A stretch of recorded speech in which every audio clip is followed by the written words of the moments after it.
Question number 26 exercise का। ठीक है, इसमें हमें कुछ एंट्रीज दी हुई है, हमें उसका जर्नल बनाना है। पहली एंट्री है goods costing ₹500 given as charity, कि 500 रुपये का हमारे पास क्या था, गुड्स था, सामान था, वो हमने एज अ चैरिटी दान दे दिया। ठीक है, कितने रुपए का सामान था, 500 रुपये का। अब देखो गुड्स को हम क्या लिखते हैं, परचेजेस। अब जब परचेजेस आते हैं, ठीक है, तो हम उसे डेबिट करते हैं, और अगर परचेजेस हमारे कम होंगे तो उसे क्रेडिट करेंगे। ठीक है, और जो हमारा एक्सपेंस है उसका नाम क्या है, चैरिटी। ठीक है, तो charity account debited to purchases account. ठीक है, और आप इसकी नरेशन लिख देना, being goods given as charity. ठीक है, यहाँ पे कितना है अमाउंट, 500। सेकेंड ट्रांजेक्शन है sold goods to Mayank of ₹1 lakh. हमने मयंक को कितने का सामान बेचा, 1 लाख रुपए का। Payable 25% by cheque at the time of sale, और उसमें क्या करना था, जो 25% है 1 लाख रुपए का, 25% मतलब 25,000 रुपये, वो हमें कब पे करने थे, बाय चेक पे करने थे जब सेल हुई थी उस टाइम पे। ठीक है, बाकी बैलेंस 30 दिन के बाद देना है। ठीक है, तो आज के दिन हम क्या ट्रांजेक्शन रिकॉर्ड करेंगे, हमारे पास बैंक में कितना पैसा आया, 25%। 1 लाख रुपए का 25% होता है 25,000। ठीक है, बाकी पैसे अभी हमारे आए नहीं है, मतलब तो हम किसका अकाउंट डेबिट करेंगे, मयंक, हमारे डेटर का अकाउंट। ठीक है, टू सेल्स अकाउंट। तो टोटल सेल हुई थी 1 लाख रुपीज़ की, जिसमें से हमने बैंक में रिसीव करे 25,000, और अभी हमारे पेंडिंग पैसे कितने हैं, 75,000। ठीक है, और नरेशन आप लिख सकते हो, being goods sold to Mayank partly received by cheque and balance receivable.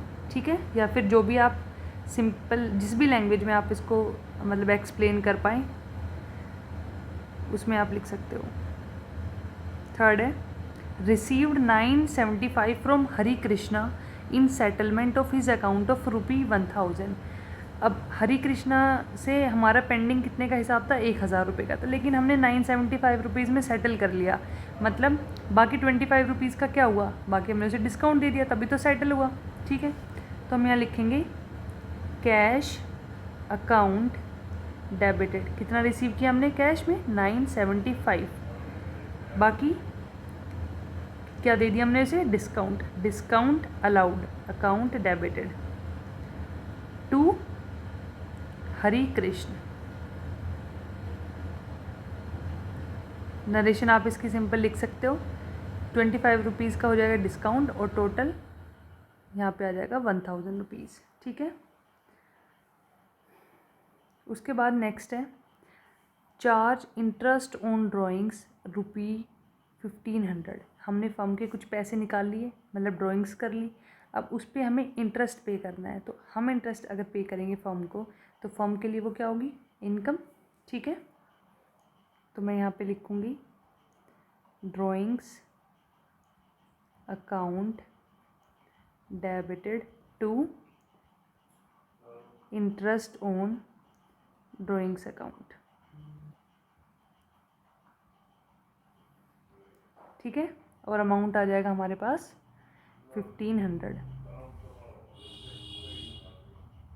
अब नेक्स्ट पे आते हैं sold goods to Anil costing ₹40,000 for cash at a profit of 25% on cost less 20% trade discount. ठीक है, अब देखो हमने अनिल को सामान बेचा कितने का, 40,000 रुपीज़ उसकी कॉस्ट थी, जो हमने सामान उसे बेचा, कॉस्ट कितनी थी, 40,000, कितने प्रॉफिट पे बेचा, 25% के प्रॉफिट पे, और ये 25% किस पे, कॉस्ट पे, तो इसका 25% निकालेंगे, 40,000 का 25% कितना आएगा, 10,000, मतलब एक्चुअली सॉरी टोटल जो सेल प्राइस हो गया वो कितना हो गया, 50,000, मतलब 40,000 का वो सामान आया था, उस पर हमारे 25% जो कि 10,000 है, इतना हमारा प्रॉफिट मार्जिन था।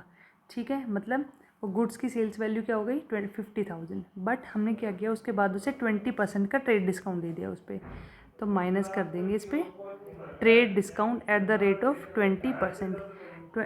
तो 50,000 का 20% क्या हो जाएगा, 10,000।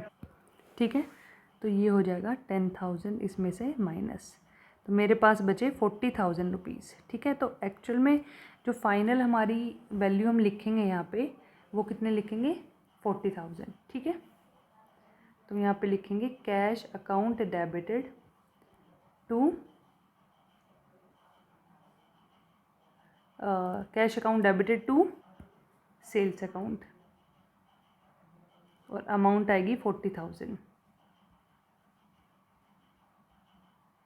ठीक है, इसी तरीके से हम नेक्स्ट करेंगे paid cartage of ₹100 for delivery of goods. ठीक है, हमने कोई सामान अच्छा, paid cartage of ₹100 for delivery of goods. ठीक है, हमने कार्टेज पे करी, हमारा कुछ सामान आया है, तो अगर हम कार्टेज पे करेंगे तो हमारे एक्सपेंस का नाम क्या है, कार्टेज।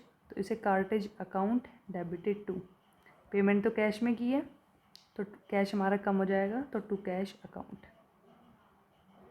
अमाउंट है 100 रुपीज़।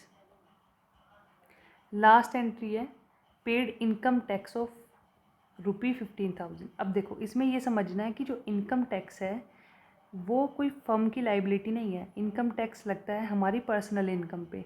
इसका मतलब क्या हुआ, हमने फर्म के पैसों से अपना पर्सनल इनकम टैक्स पे कर दिया है, तो एक तरीके से वो उसे हम क्या कंसिडर करेंगे, ड्राइंग्स। तो हम यहाँ पे ड्राइंग्स का अकाउंट को डेबिट करेंगे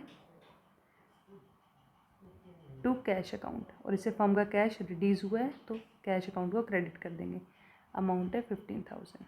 ठीक है, तो इस तरीके से हमने अपना क्वेश्चन नंबर 26 सॉल्व कर लिया है। ठीक है, थैंक यू सो मच।